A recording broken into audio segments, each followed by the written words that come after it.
Hello, my name is Owen. Today I want to do a quick review of Amal El-Mohtar and Max Gladstone's This Is How You Lose the Time War. What I want to do is give a brief overview of what the book is about, tell you the things that I liked, and tell you the things that I didn't like. This is a very interesting anecdote in the book publishing and reading space right now of how this book came back into popularity, just like a viral tweet made this book blow up. That's how I saw it. I saw the original tweet. I'm like, oh, it does sound interesting. And I put it on my wait list for my Libby app. And I got it fairly quickly. And I finished it in just a couple of days. But it's crazy how much this book blew up. But I'm here to answer the question, is it worth the hype that it's getting? Is it this show-stopping, Twitter-breaking book that everyone should read? Well, let's just go through it step by step, and maybe we can answer that by the end. As for things that I liked, it was incredibly unique. I've never read a book by two authors before. I think they must have, I haven't really done too much research into it, but I'm assuming they just switched per perspective, like every chapter, depending if it was the character red or character blue. I'm assuming they switched then, and then for those of you that don't know, there's letters interspersed from one character to another throughout.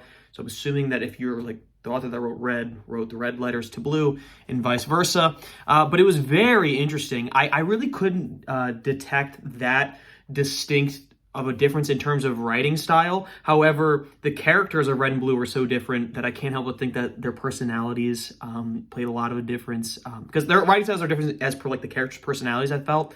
But I didn't notice that like, oh, this one's prose is so much better or anything like technical like that. But the two characters are unique, and they both had their own voice, which is cool because it was two different authors with obviously their own unique voices. But I did like that. I thought it was unique, and I love, as I mentioned before, the letters portion. I thought they were so clever, such a clever literary device of how these characters are getting to know each other and as their relationship progresses. And their relationship, I loved it. I did love it. I was kind of like lukewarm in the book for the first half or so, and it's a very short book, only like 200 or so pages. But the first half of the book, I'm like, okay, like this is interesting. It's about like time travel and these agents of time doing like manipulating history, but it's very vague. They're not really doing anything specific. There's no specific end goal. But these letters of these two agents on opposite sides discussing with each other, I thought it was very unique. And like I said, with their personalities really came through in their writing styles and how they taunt each other and how they mess with each other, or how they even like just discuss normally. I thought it was a very cool way to like get an insight into these characters, which I really enjoyed. And the way that their relationship developed, I loved how it went. And the last half of the book, the relationship, I just loved it. It's pretty clear about halfway through like where the relationship is going to go, and I don't want to spoil it if you haven't read it. But I thought it worked. I thought the chemistry between the two characters was very, very strong. Their back and forth and their dynamic was just incredible. And the last quarter of the book, it was a nonstop. It was a straight read through. Couldn't put it down type of book. I would say even for the last 100 pages or so, I think I read just 100 pages straight in like a couple hours, and it was a thrilling ending. But however, while I did like the ending and I like the characters' relationships, this book is not perfect, I don't think. I think that the prose itself before the letter sections of each chapter are kind of confusing. They were kind of muddy to me. It took me a long time to figure out like what was going on. And I think that's due in part to some of the foreshadowing that goes on for like the last like reveal of the book. Those sections in earlier, without knowing what they were leading to, were just confusing to me. I just didn't know who they were speaking about or like the characters that were referencing. Not just because like, oh, it was a mystery, but just because I was just confused. I'm like, oh, like when they give a different name for this character that was like, spoiler real quick, small spoiler. There's a character that's like following them. I wasn't clear if that was just another name for red or blue. I was just confused, honestly. And also because their goals are so vague and their organizations are vague and not explained, there's not really time to delve into this world. Just in general, I didn't really buy into the world building. I didn't really, like, it was cool that they were in different time periods, discussing having different roles and identities. However, it didn't really come across something that was super interesting to me. Really, the only thing I was interested in was their relationship. What they were doing, I really couldn't care less about. And because the world building was a lot, but not really delved deep into it, it just felt muddy, and I didn't really know exactly what was going on. So I almost could have read this story without the prose. And obviously, the climax of the story wouldn't have worked without those little prose sections. But the letters were by far the best part. And A lot of the book is the letters, which is a good thing, but there are prose sections where I just didn't really connect to it until the very, very end, which I think is a little bit disappointing. Overall, do I recommend this book? Is it worth the hype?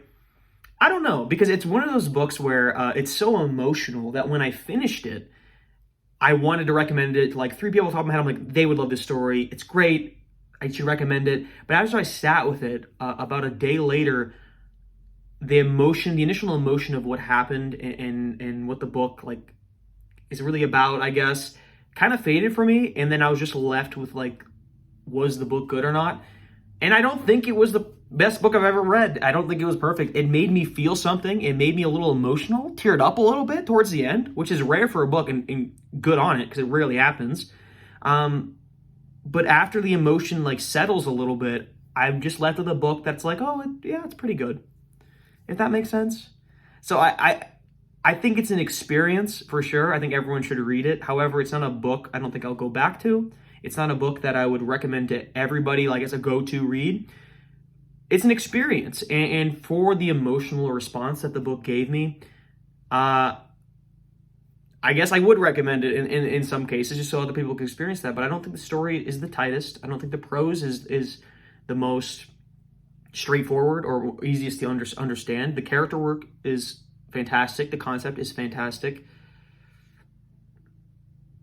So take that what you will. It's a short book, though. And that's the other thing, too. You don't have to invest a lot of time into this book. It's a short read, and it's unique. It's 2 authors, 2 perspectives, corresponding through letters, time shenanigans, which I really don't think was delved into in a way that I found it particularly interesting. But in terms of the context of the book, it's kind of interesting.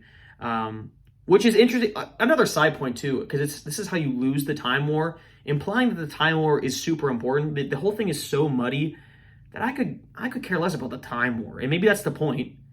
But I didn't even understand what the hell a Time War is. And I read the whole book. Maybe obviously it's not the point of the book. I wouldn't say it's the author's like, you need to explain what a Time War is. But it was lost, and it is a major point as this battle between these 2 groups. But I didn't really care either way. I wish almost it was a little longer. Maybe the prose a little bit more expanded. That way I could get immersed in this world as well as the characters. I don't know. I would say this. In terms of is it worth the hype? It's a good book, and I do recommend it if you're looking for a quick emotional read. If you like sci-fi, you like a little bit of character work, perhaps. Does it deserve to be like the most talked about book on Twitter? Probably not. But you know what? What book does? I riddle you that. So you know what? Good for these authors that they get their spot in the sun, because it's certainly a spot in the sun, because it's certainly unique.